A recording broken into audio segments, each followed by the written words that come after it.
This is Driving Solutions, exclusively on CPTnews.com.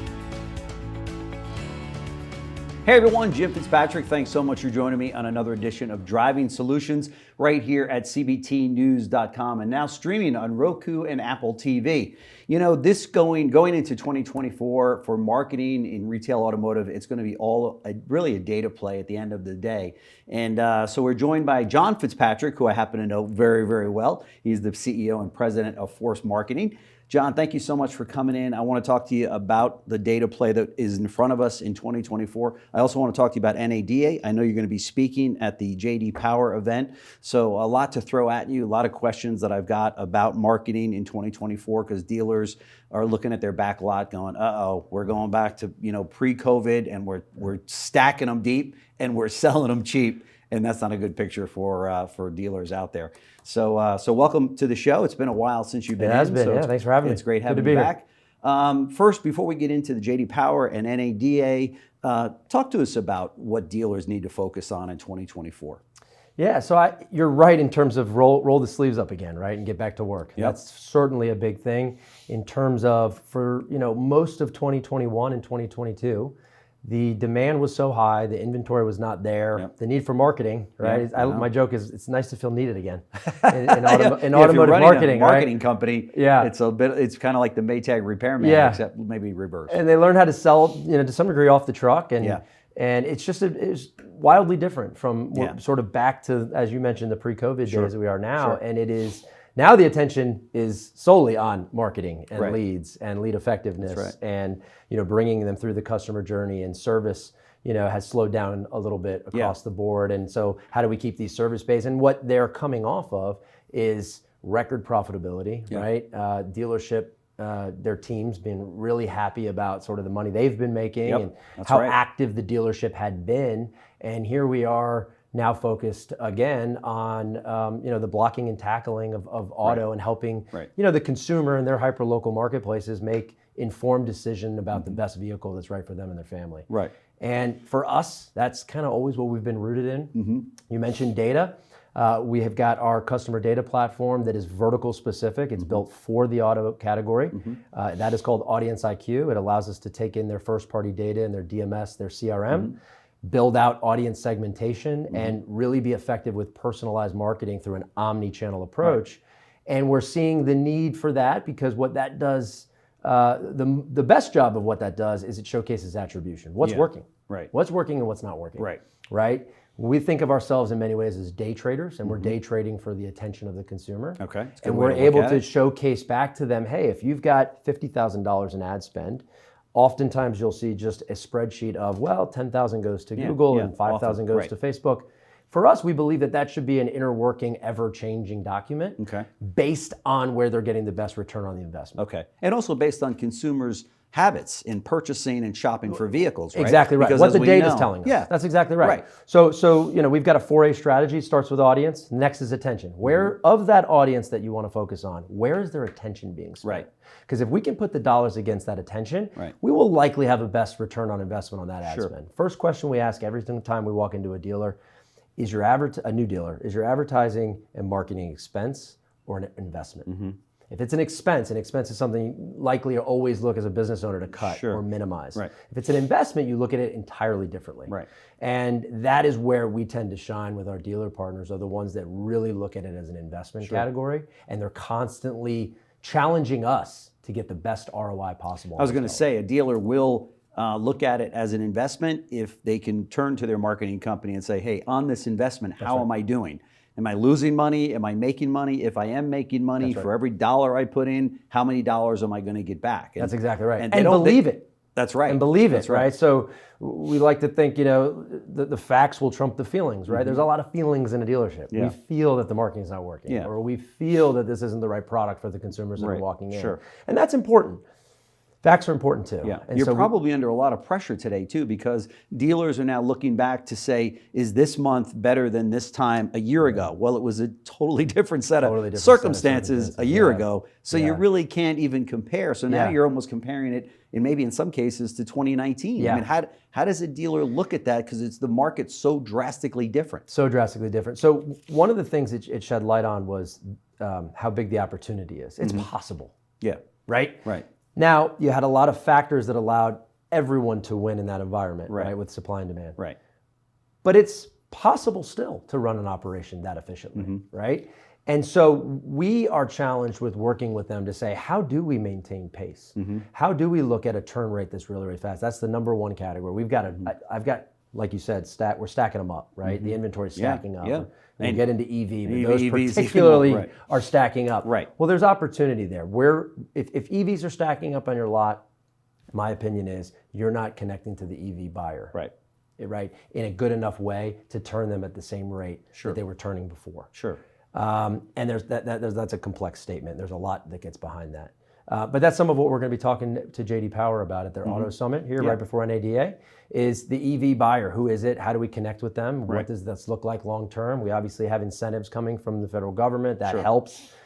But really our belief is there is certainly tons of product, right? And more coming. Yeah. And we now have product in the truck and the SUV category, which we didn't have prior, which represents somewhere around 80% of the vehicles on the roads are in the SUV and in the truck category, right? Although you never know all these Tesla buyers out there. We've seen what Tesla's done. Tesla's not slowing down that much, right? You know that it's alive. Well, here's the other thing Tesla buyers have taught us is that Tesla buyers service their vehicles with Tesla. So you have an opportunity to earn that service business at a higher retention rate. Yeah. That's the same opportunity that a dealer has with the new EVs coming. That's something we really want to focus on. If you're true about lifetime customer value, it's rooted, as we all know, in fixed op support. Sure.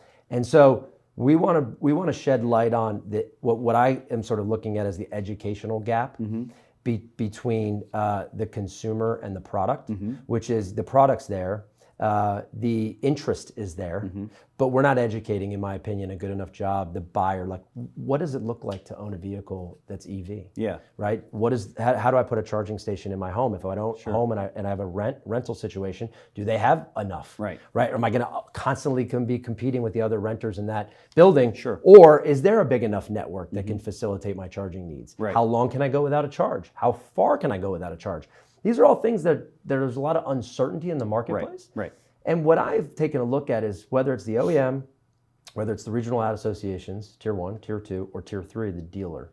I've not yet seen at scale, surely it's out there somewhere, but really haven't seen scale about educating that consumer. We've seen the flashy ads about the EV. We've seen it charging the house and the house charging it back. And we've seen all these very futuristic ads. But what does it mean practically to the parent at home that has to get their kids to and from practice or dance or whatever it might be, and also sit in line for 2 hours at the school to pick them up, and not have time to worry about charging, knowing they've grown up for generations on you go to the gas station when the car needs more juice. Right? So we need to educate a little bit. There's an educational gap. Are you saying then dealers and really associations at every level, whether it be 1, 2, or 3, need to spend more of their ad dollars in that sector of educating and highlighting what that's all about? Right. So the vehicle gets you from A to B. It's got 4 tires. Yeah. It's about it. There's a lot of differences beyond that. Right. And the consumer has been conditioned for generations to understand an ICE vehicle, a gas-powered vehicle, how I handle that. That's what I mean by understand. How I fix that. How often it breaks down. When it does break down, how big is that repair order going to be? These are all uncertain unknowns right now for the EV buyer. And what we're seeing is that they're shopping for EVs. Yeah, of course. They're just not buying EVs. So the interest, the intent is there. The product we know is there. Ask any dealer. Yeah, right. What are we missing? Right. I see opportunity in that. And I speak to a lot of dealers around the country every week, and there seems to be this. They seem to be prepared to take on the EV revolution and say, not so fast. This is way too fast. We're not selling EVs. Consumers don't want EVs. They're coming into the showroom. We don't know what to do with them. Do you think a little bit of that attitude flows through to their sales department and then therefore flows through to the consumer that's either calling, clicking, or walking in the door to say, hey, I'm ready to talk about an EV, when maybe the sales staff is going, stop, not so fast. Let me tell you the story on EVs. You might not like what you hear.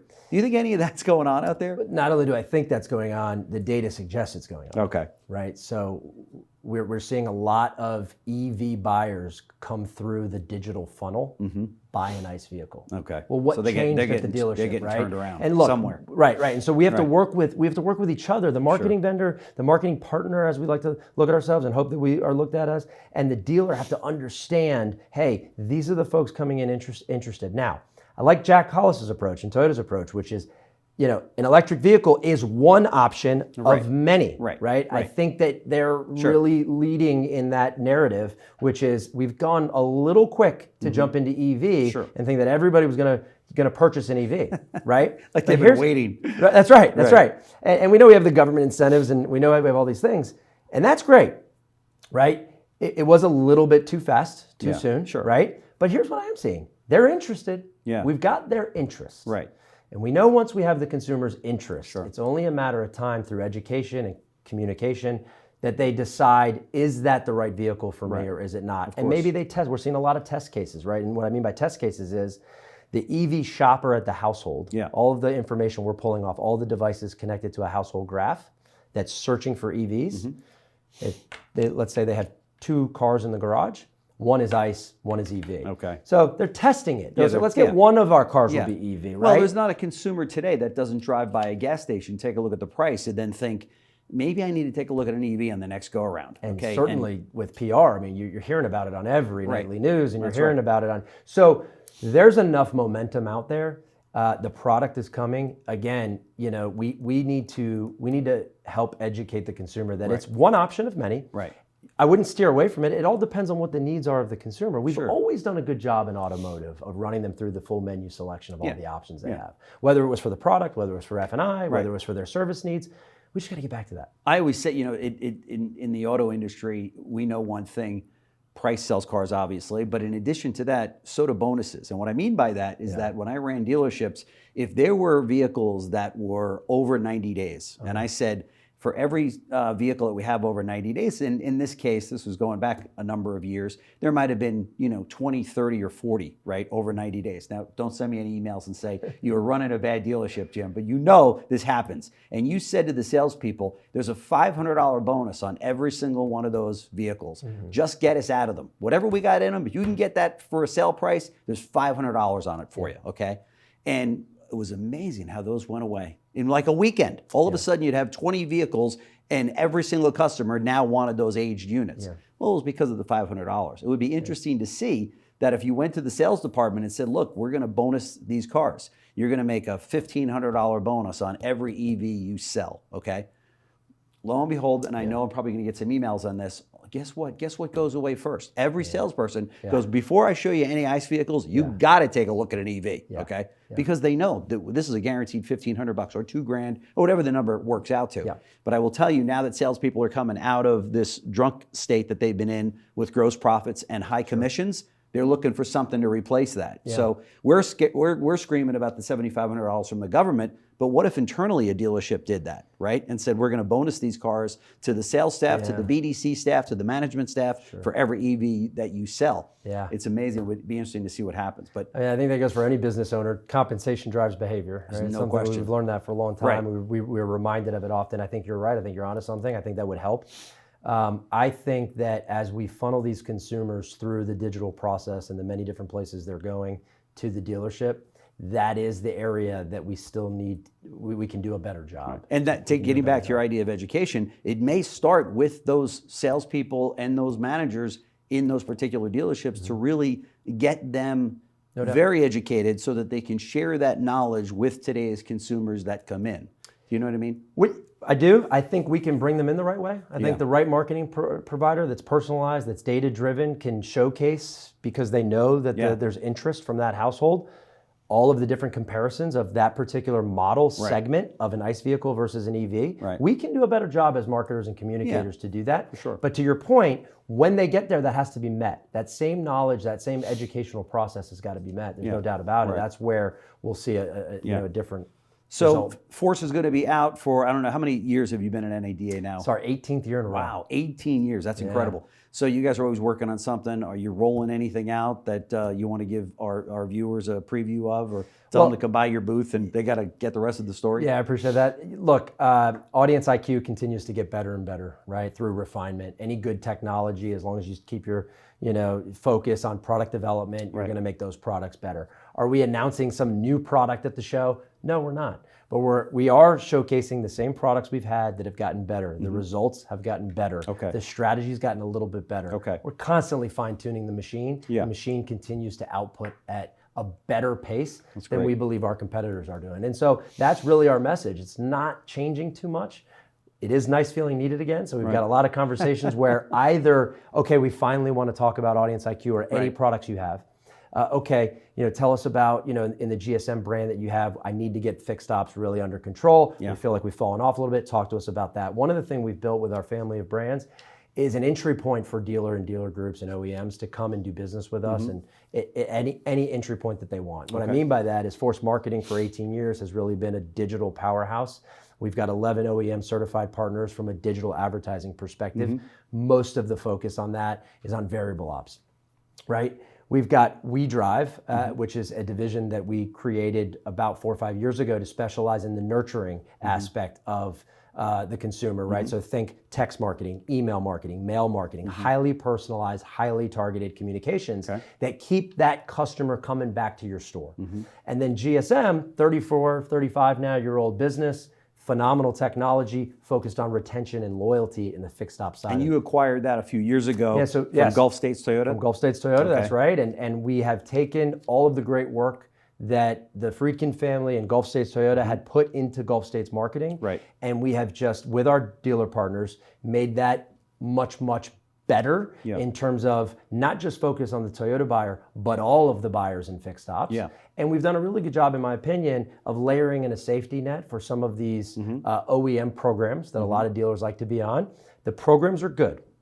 The free money is great to go get. They're going to pay for the program. Right. But we have found that there's a lot of leakage, if you will, in those programs where you're not going after, from a retention and loyalty standpoint, as much as 50% of the people you sold cars to. Wow. And so we believe there's a big opportunity to bring us in and also have your OEM work hand in hand. Right. We can take it over completely, and some dealers opt for that and push the OEM dollars away. Some say, well, no, I want to keep my OEM program in place, but I definitely see this safety net concept, and we're seeing it in the results, and they'll hire us for that as well. Concept here that we've been building and buying for is one view of the customer. We want to have one conversation with the customer. We believe that's what the customer wants. And so that's what we're providing, best-in-class technology to do for our dealer partners. That's great. That's great. Dealers, I encourage you to get out to Force Marketing's booth at NADA. Put them on your short list.